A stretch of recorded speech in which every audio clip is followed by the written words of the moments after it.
En nuestro hospital, como contamos con el lujo de tener un especialista, un doctor especialista en neurología, el doctor Villate, hemos podido hacer durante la semana actividades programadas para ocuparnos de esta patología, situaciones que no lo hemos podido trabajar así antes cuando no teníamos especialidad. Entonces, entre las distintas cosas que hemos hecho, una fue en la sala de espera de consultorios externos, una charla abierta sin contar que se haya cortado la actividad de consultorio, sino mientras que la gente estaba esperando a ser atendida. Pudimos contestar preguntas, explicar en qué consiste el ACV, mucha gente se accedió a preguntar, qué bueno conocer qué está la especialidad, ver de qué se trata, y fundamentalmente hacer hincapié en la prevención.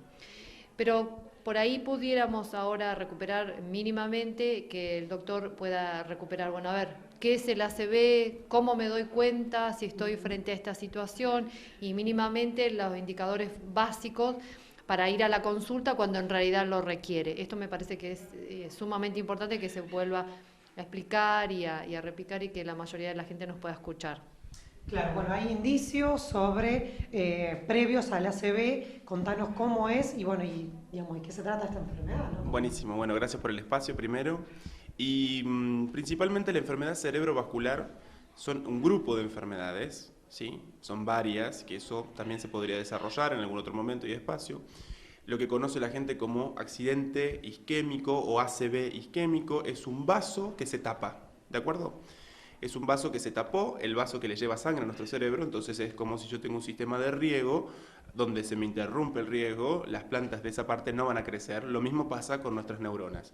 Llega un momento que se tapa el vaso y toda la parte que dependía de ese vaso se muere. Al cabo de 3-4 minutos ya se murió porque la neurona no puede tolerar la ausencia de nutrientes para poder respirar y vivir, ¿sí? Ahora, ¿por qué se tapan los vasos? Que ahí es un poco lo que podemos hacer prevención. Se tapan por distintos factores, entre esos, por ejemplo, el colesterol. El colesterol alto se va depositando en los vasos y va formando lo que se llaman placas, ateromatosis es el término médico, y lo que hacen es que disminuya el flujo de líquido, de sangre que sube a nuestro cerebro y que lo irriga constantemente. El típico ejemplo es una cañería que se empieza a tapar.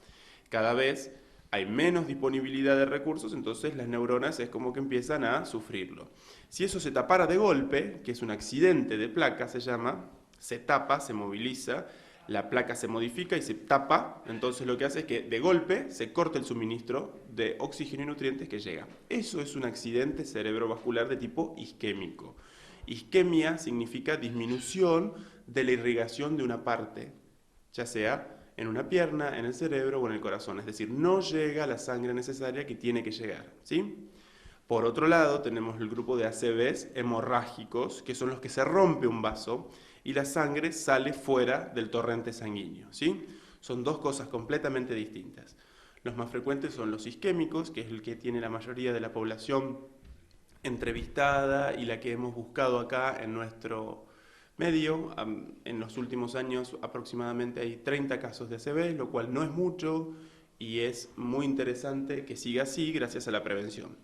Entonces, si tenemos que atar todos estos cabos, lo importante es que el ACV isquémico se da porque se tapa un vaso. El vaso se puede tapar por distintos factores: colesterol alto, diabetes, falta de ejercicio. Se puede tapar también por una arritmia muy frecuente que seguramente han sentido nombrar, que se llama fibrilación auricular, u otros tipos de arritmias que predisponen que nuestra sangre se coagule dentro del corazón y después empieza a largar estos coagulitos que tapan los vasos también, ¿sí?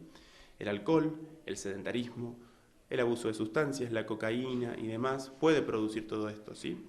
Y estos son todos factores modificables, es decir, yo puedo emprender un tratamiento. Por otro lado, tenemos factores que no son modificables, como la edad, el sexo, la genética y antecedentes de haber tenido otras enfermedades cerebrovasculares nos predisponen y no las podríamos modificar bajo ningún punto de vista. Ahora, el sedentarismo, la hipercolesterolemia, la hipertensión, que no lo dije, las arritmias, todo esto se pueden modificar, ¿sí? Y esto es lo que queremos transmitir desde el hospital. Ya sea en un centro de atención primaria, en los consultorios de clínica médica o en los consultorios de neurología, todos podemos hacer esto que es educación para la salud. Yo veo un paciente, lo primero que tengo que ver son los factores de riesgo que tiene para determinadas patologías, sea la que sea, enfermedad cerebrovascular, epilepsia, hipertensión, y en base a eso vemos qué patología predomina, cómo se relaciona una con las otras y cómo emprenderíamos la prevención. ¿Qué sería la prevención? Que las cifras de tensión estén estables, que el colesterol esté por debajo de un determinado nivel, que empiece a hacer ejercicio si no lo hacía y tratar de acompañarlos en la medida que se pueda en este proceso que es de prevención. El ACV, desgraciadamente, una vez que están instalados los síntomas, si no se hace un tratamiento a tiempo, es irreversible y es la principal causa de discapacidad junto con los traumatismos de cráneos en Argentina, ¿sí?